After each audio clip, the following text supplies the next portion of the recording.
بسم اللہ الرحمن الرحیم۔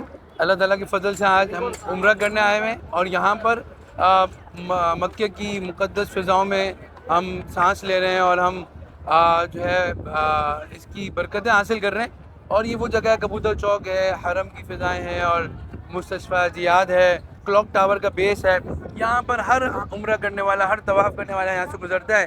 لیکن ایک بہت ہی اہم چیز جو یہاں کے لوگوں، بہت سے لوگوں کو نہیں پتہ ہوتی ہے، اس پہ آج ہم بات کریں گے۔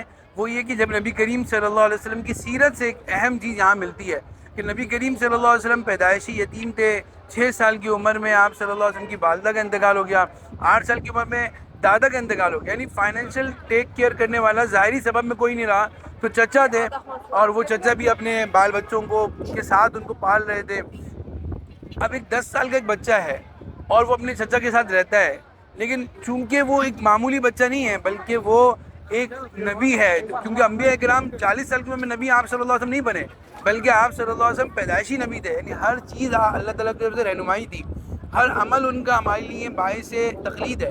تو آپ صلی اللہ علیہ وسلم نے 10 سال کی عمر میں فائنینشیل اسٹیبلٹی کے اوپر اور خودداری کے اوپر، خود اپنے اوپر سسٹینیبلٹی کے لیے اور کسی پر ریلائی نہ کرنے کے لیے کیا آپ صلی اللہ علیہ وسلم نے کیا کہ 10 سال کی عمر سے آپ صلی اللہ علیہ وسلم نے اہل مکہ کی بکریاں چرانا شروع کی۔ اور خود آپ صلی اللہ علیہ وسلم نے بعد میں فرمایا کہ کوئی نبی ایسا نہیں جس نے بکریاں نہ چرائی ہوں، اور میں نے بھی اہل مکہ کی چند قرات پر جو ہے بکریاں چرائی ہیں۔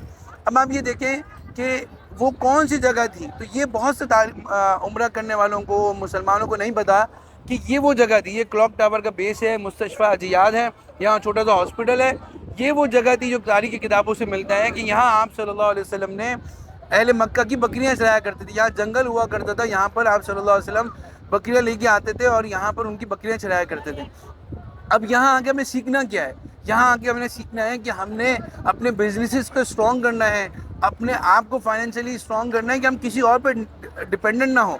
امت مسلمہ بحیثیت امت مسلمہ کے طور پر کسی پر غیر پر کی ڈپینڈنٹ نہ ہو، ہم انفرادی طور پر کسی کے مال کی طرف نظر نہ جائے، ہم جو ہے خود مختاری کے ساتھ ہمارا بزنس سیلف سسٹین ہو، یعنی سسٹینیبلٹی کا کانسیپٹ بھی یہ ہے کہ ہم دوسروں پر ڈپینڈنٹ نہ ہوں بلکہ ہم اپنے سارے معاملات خود سے انجام دے رہے ہوں۔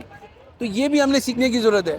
اور اس کے ساتھ ساتھ آپ دیکھیں کہ جب ہم بکریاں چرانے کی بات ہے تو کیا ہم بکریاں چرائیں گے؟ نہیں، ہمیں بکریاں رکھیں، لیکن اس سے زیادہ امپورٹنٹ سیکھنا ہے کہ بکریاں کیوں چروائی گئیں ہر نبی سے۔ اس کے اندر بہت ساری لیڈرشپ کی اسکلز ہیں۔ اگر آپ دیکھیں کہ بکریاں کوئی کمزور ہوتی ہے، کوئی طاقتور ہوتی ہے، کوئی تیز بھاگ رہی ہوتی ہے، کوئی آہستہ ہوتی ہے، تو سب کو لے کے چلنا، یعنی ایک اچھا، اگر آپ کی کمپنی کے سی او ہیں تو آپ میں جو ہے لو پرفارمر بھی ہوگا، بیڈ پرفارمر بھی ہوگا، گڈ پرفارمر بھی ہوگا۔ آپ ایک ٹیم ایچ او ڈی ہیں تو ایک ٹیم میں ہر طرح کے لوگ ہوں گے، تو سب کو ساتھ لے کے چلنا۔ آپ ٹیچر ہیں تو آپ کی کلاس میں جو ہے کم سمجھنے والا بچہ بھی ہوگا، زیادہ سمجھنے والا بچہ بھی ہوگا، تو سب کو ساتھ لے کے چلنا۔ اور دوسرا، بکریاں چرانے والا تعصب نہیں کرتا کہ بھائی یہ کالی بکری ہے، گوری بکری ہے، یہ سفید بکری ہے۔ اسی طرح ہمیں جو ہے نا امت میں تعصب نہیں کرنا کہ یہ پنجابی ہے، سندھی ہے، یا میں اگر ایچ آر کا ہیڈ ہوں تو میں نے یہ نہیں دیکھنا کہ اپنی زبان والوں کو اپنی کمپنی میں رکھنا ہے، بلکہ میں نے سب کو رکھنا ہے، جو بھی میرٹ پہ ہوگا، جو بھی جو ہے وہ کمپیٹنٹ ہوگا۔ اسی طرح بکریاں چرانے والا جو ہوتا ہے وہ شفیق ہوتا ہے۔ وہ بکری اگر بھاگ بھی جائے تو اس کو پکڑ کے مارتا نہیں ہے، کیونکہ اس میں بکری کا ہی نقصان ہوگا۔ تو اسی طرح ہمارے اندر جو ہے نرمی آنی چاہیے، ہمیں جو ہے لوگوں کی سخت غلطیوں کو برداشت کرنا ہے۔ نرمی کے ساتھ ہی ہم کمپنی چلا سکتے ہیں، نرمی کے ساتھ ہی ہم خاندان چلا سکتے ہیں، نرمی کے ساتھ ہی ہم اپنا آفس چلا سکتے ہیں۔